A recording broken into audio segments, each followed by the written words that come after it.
Well, hello everybody. I'm super excited for this. Now, this is going to be a pre-recording, or it actually is a pre-recording. Fancy that. And actually I'm pre-recording on Monday, this Monday, in the afternoon. And it is 4:35 p.m. Monday afternoon. And what is this? Well, this is Radiate Live. And you're like, well, it's not very live if you're pre-recording it, Daniel. That's kind of odd. And to the response, I would say, well, yes, this part is pre-recorded. However, we're still getting together, as you're going to see with the Zoom link at 6 o'clock, where we're going to be talking about some of this content and basically just dialoguing. So what exactly are we going to talk about? Well, I gave quite a bit of thought. I was thinking to myself, okay, where should we go? Well, I gave some thought, and I was thinking we should go back to where we were when we left off. And I know some of you guys that were in my group, you're like, that was a month ago. I don't even know what I did last week, a month ago. I guess I was in school or something before the coronavirus took over. But for those that still remember what we did, we were going through a book. We're going through the book of, if you can't read that, I don't know if you can. We're going through the book of Genesis. Yay! And when we left off, we actually were going through the book of Genesis chapter 3. And we went through series just on chapter 3.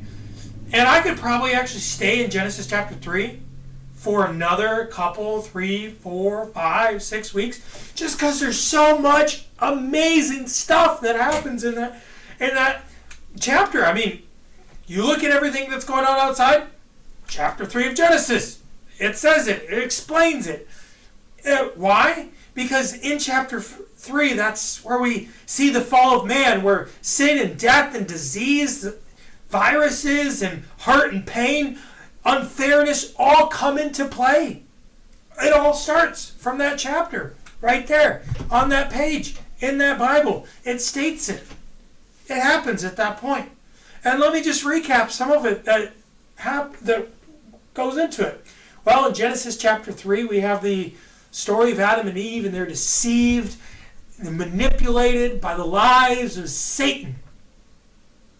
And they bought into those lies. And they didn't just buy into those lies. They're like, okay, the lie was that they could be like God. And so they try to be like God in life. And the result of it is they fell. And they took the whole world with them down the tube. Which isn't that great, I have to say. But it was not just that. It's that they chose to blame God or blame someone else. Adam said, well, it was the woman that you gave me. And Eve was like, well, the serpent did it. Never taking responsibility for their own actions. Never. And when you don't take responsibility and you start lying to yourself and lying to others, well, you're going to vie into, a victim's mentality. And it's a painful and hard thing that many people fall into. However, it's almost 4 minutes into this thing, and I'm still in Genesis chapter 3. Dang it! I could just stay in here this whole time if I'm not careful. So, what I'm going to do now is I'm going to... There you go, look. I'm going to turn the page. Oh, turned it too far, actually. Wait. This one. Chapter 4. And chapter 4 is actually an incredible chapter as well. I might say so myself. And it deals with something that I think is actually very applicable in our life today. Well, what is it then, Daniel? Please tell us. Well, it talks about the story of Cain and Abel. And I know you guys are going to have a lot of questions about Cain and Abel. And please feel free to ask them. I coughed. I promise you, I do not have coronavirus. And so I welcome all these questions. Please feel free to ask them. They're going to be great. But let me go into the story of Cain and Abel really quick. So in the story, so Adam and Eve fell, kicked out of the garden, and they conceived and bore children. And the first two children that they bore, or the first two that are spoken about, is Cain and then Abel. And she bore again, and it was Abel. And Abel was a keeper of sheep, but Cain was a tiller of the ground. And so something happens, though, in this time period where we have this story, this about Cain and Abel. Well, they come to acknowledge in verse 3 that there's a process of time came to pass, and Cain brought an offering of fruit, the fruit of the ground, to the Lord. So there's this process that's happened. So in some ways, God is still communicating something to them, which makes sense. I mean, He's God, and these are His people. And He's basically saying to them, hey, make some sacrifices for me. And naturally, well, you're going to make the sacrifices of what you do. In Cain's life, he was a farmer, and so he's going to take the fruit of his ground and he's going to sacrifice it. And Abel's from the flock of his field. And took a sheep and the fat thereof and sacrificed it. The problem is, when it comes to these two sacrifices, God only respects one. He only respects the sacrifice of Abel. And He respects only Abel, and He says He doesn't respect Cain or the sacrifice thereof. Now this is something deeply profound. And it goes into the idea that life is not fair. I know we like to pretend that it is, but it's not. Life is not fair. Why? Well, hey, do you guys want to go back to Genesis chapter 3 and find out why life is not fair? Just because Genesis chapter 3 says it. And which I'll just summarize. Life is not fair because, well, the world is broken. And because the world is broken, there's certain parameters and ways that we're supposed to respond. And both Cain and Abel, they responded to God with a sacrifice. The problem is, often we like to respond to others and we like to respond to God in the way that we feel is right for ourselves. And it's nothing wrong with being a farmer. There's nothing wrong with being a farmer. And it might not actually be the fact that it was fruit of the ground rather than a lamb being slaughtered. Did you like my presentation of a lamb being slaughtered? There you go. It's pretty good. I thought so. And why is that? Because, well, in Leviticus it talks about grain offerings. However, when it comes to grain offerings and when it talks to the bread, well, nevertheless, let me get to the point. Often we try to sacrifice or present our certain way of serving God, but sometimes that's not how God wants to be served. And so Cain and Abel, they both proceed to sacrifice something to God, but God only recognizes one and not the other. And I'm guessing that really hurt Cain. I mean, he was probably pretty bitter. Because tilling the land, I mean, that's not an easy thing to do. When you're tilling the land, you're working. There's sweat. There's hard work. Dedication. Time goes into it. Energy. The thing is, a lot of times we approach God, sometimes with maybe even a good intent and a lot of effort into it. However, we're not actually asking God, okay, how do you want to be served? We kind of take our own understanding of who God is, and maybe not even reading the Bible on how he wants to be served, and we serve him in our way, neglecting that God desires to be served in the right way. And they both offer a sacrifice. Cain's sacrifice was not received, was not respected, and he wasn't respected out of it. But Abel's was. And he was respected. And I think when it says respected, sorry, I'll talk into the mic. I think when he says respected, maybe it's talking about a blessing. So here, Cain, the older brother, offers something out of his self-worth. Because we derive our self-worth with what we do. If I play a sport, sometimes I'll derive self-worth from that sport. If we derive, here, let me turn that down.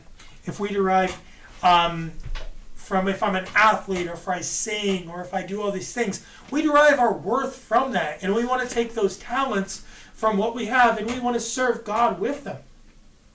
But we have to do it in the right way.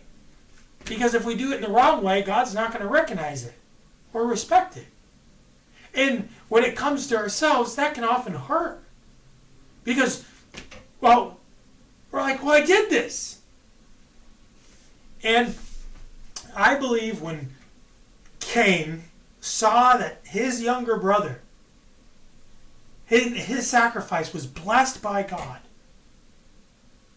he was angry, bitter, jealous about it. And he let that fester in his heart. He let that seed of envy and bitterness fester in our heart. But the thing is, guys, that's something that we all deal with. That is something that we as humans, we often do. When someone else gets blessed with stuff or a job, let's say we're both working at the same job, or we're both, you and your friends are both doing the same thing, you're living life together, and one of you becomes very successful, and the other of you is not successful, but yet you both work hard, we tend to get jealous and envious of our friends. It happens. Like, just look at this coronavirus. Just out, all of a sudden, half of Americans and their jobs have just been deemed unessential. Who really decides what's unessential? Some of these jobs that I've seen that are still considered essential, I'm like, how did that squeak by and then this one not? Yet, it did. And it's considered essential, and then this one's not considered essential. And so some people, their jobs all of a sudden are temporarily, I'll admit, temporarily considered unessential, while others are considered essential. Now, most of those that are essential are. But it hurts. It hurts because your livelihood has all been tied to this. And life is not fair. And when we are confronted by the unfairness of life, we can respond in either a positive or a negative way. Let the bitterness be in the hatred of those that are successful around us take place, or turn to God with humility and recognize that He is good. And that's exactly what God says to do in verses 6 of chapter 4 of Genesis 4. So the Lord God said to Cain, "Why are you angry? And why has your countenance fallen? If you do well, will you not be accepted? And if you do not do well, sin lies at the door, and its desires is for you, but you should rule over it. So he says, hey, why are your countenance? Countenance is an old way of saying your facial expressions. You can see this person like, someone else is successful and I'm envious of that because I made sacrifices too, but they, for whatever reason in life, were not considered worthy. Sometimes it's out of our own fault. Sometimes we don't ask, okay, if I go to college, what career is going to actually pay well? There's a lot of people that are very bitter because they went to college, they were told, go to college. But they never asked the question, okay, what job actually pays well in college? And if you go to a job that doesn't pay well, or get a degree that doesn't pay well, you're stacked up with all this debt, and you're embittered because your friend chose a degree that actually pays well, and yeah, it could eat in your heart. But in some ways, that is your own fault for choosing a degree that makes no money. So when it comes to this, he's saying, why are you angry? Yes, you put in the effort, but it was the wrong type of sacrifice. And he's saying to him, if you do well, will you not be accepted? And if you do not do well, sin lies at the door. Now, in other translation, it says crouching. And what it's talking about is a predatory cat, crouching like a lion. And it's crouching at the door. And he has to open the door eventually. And the desires for you. The cat desires to consume Abel. And that desire, that's that sin nature. And it's crouching. And it wants to take over Cain and his desires. Crouch and consume it. But God says, but you should rule over it. So, he has to open the door. He has to face life. He has to face the fact that he made some sacrifices and they didn't pay off. Well, what are you going to do? Are you going to become bitter? Are you going to become bitter about that? Or are you going to face them and say, I can do better. I can do things that are going to be accepted. I can get past this. But he let the malevolent, bitter spirit fill his heart. He didn't actually abide. He didn't. And because of that, well, he didn't listen to God. And because he didn't listen to God, he let that sinful desire take over, that bitterness. And in verse 8 it says, now Cain talked with Abel, his brother, and it came to pass when they were in the field, and I'm guessing he was jealous and envious of his brother, Cain rose up against Abel, his brother, and killed him. Killed his brother. Maybe they're sitting there and he's just looking at his brother and he's just getting more bitter and more bitter in his heart because everything Cain is doing is successful in the eyes of God. And everything he does, because he keeps on getting bitter and bitter and bitter, he becomes more resentful against God and more resentful against his brother. And it just consumes him. And the funny thing is, if he just chose to be humble, and this is the same for us, if we just choose to be humble, we can respond to God. Say, God, how do you want to be served? How do you want to be served? And if we respond to others and say, and to the world around us, how do we properly respond to the world when the world does not, when we don't get the results from the world? Well, we should say, and I'm going to be pointing at some of you, because some of you guys say, the school system is broken and I should do it my own way. Well, you could. But the thing is, you're responding to it in your own way. And maybe that sacrifice that you're making is the right one, but maybe it's not. Because often, when you try to sacrifice school, or you try to sacrifice school, or you try to sacrifice this, or you try to sacrifice that, and you're trying to give it up because you're saying that's not the right way. Well, the world's going to say to you, well, no, that was the way. And my computer's turning off. Hold on. There we go. All right, I'm still there. If the world says that's not the sacrifice you'd be making, well, do the right sacrifice. Move forward. But inevitably, going back to this, we have to respond to God in the right way. We have to respond to God in the right way with the right sacrifice. Because if we don't respond to God in the right sacrifice, then it's going to, if we don't humble ourselves, well, then we're going to feed into that bitterness. And we'll do things that we'll regret. Cain, I'm guessing, eventually regretted the fact that he killed his brother. You know, the Lord went down to Cain and says, "Where's your brother Abel?" And he said, "I do not know. I am not my brother's keeper." And God responded back to him and says, "What you have done, what have you done? The voice of your brother's blood cries out to me from the ground. So now you are cursed from the earth, which has opened its mouth to receive your brother's blood from your hands. When you till the ground, it shall no longer yield its strength to you. And fugitives and vagabonds you shall be on earth."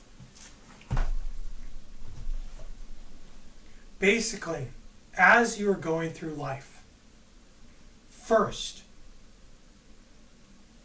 learn what are the right sacrifices you should do. But recognize even within that, the right goals you should attain, the right things that are best for your life. But even with that, recognize that life is flawed. We're all going to die. Some sooner than others. But if we focus on the right things, and put on the right attitude, then we'll be able to live a life in a proper way. But when it comes to serving God and the sacrifices we're supposed to be making to God, realize that when we sacrifice, or and better yet, give ourselves, say, "God, how do you want to be served?" We have to do it in the right context. If we try to make it up ourselves, maybe, just maybe, we just hit it right on the mark and we just somehow know, but I don't think so. And that's why studying God's Word is so important. That's why reading this is so important, because why? You get to know who God is and how He wants to be served. Because when you know how He wants to be served, then you can serve Him in the right way. And that's something incredibly powerful. So, tonight, we're going to be meeting at 6 o'clock. And please tune in. It's going to be fun. Hope you're going to be there. We're going to hopefully play some games. All right. Have a good day.